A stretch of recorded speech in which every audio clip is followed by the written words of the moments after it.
One local school district is working to get students back in the building sooner than first expected. Maryvale Schools is on a full remote plan right now, but is starting to plan for hybrid learning on November 2nd for students in pre-K through 5th grade. The decision was made based on factors like testing, contact tracing, and staffing levels. It is 6:05. You've seen the commercials. You've had people come to your door. 2020, we know, a census year for Americans all across the country. The deadline to respond is coming up. It's Halloween.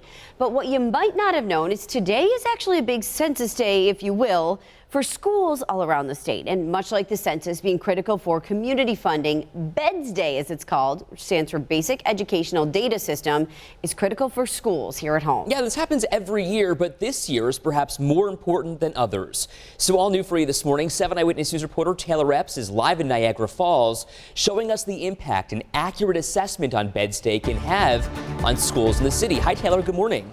That's right, Ed and Katie. Now, today is an important day for schools around the state. And school districts have what's called BEDS Day on the first Wednesday, of October. But this year's BEDS Day might be more important than in years past.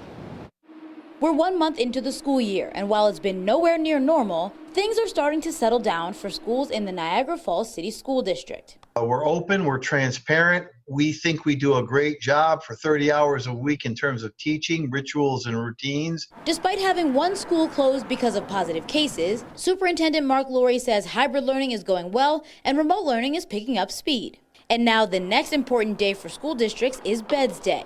BEDS Day is the day when school districts across the state are responsible for giving all of the information about the current status of the school. Everything from enrollment to the number of library books you have to the technology that you have. BEDS stands for Basic Educational Data Survey. It's like a census for school districts. Niagara Falls has a team of people who gather this information. Teachers report their own data. They have to report who they are, how many years they've worked, what grades they're teaching or subjects they're teaching, what their annual salary is. Another key stat, enrollment. The state uses those numbers to determine state funding. So based on the enrollment at a particular time, we may or may not lose money based on the student enrollment and the staff hiring. Niagara Falls received nearly $115 million in state funding for 2020. But this year, Laurie says COVID-19 concerns are taking a toll on enrollment among the district's youngest students. Enrollment is down,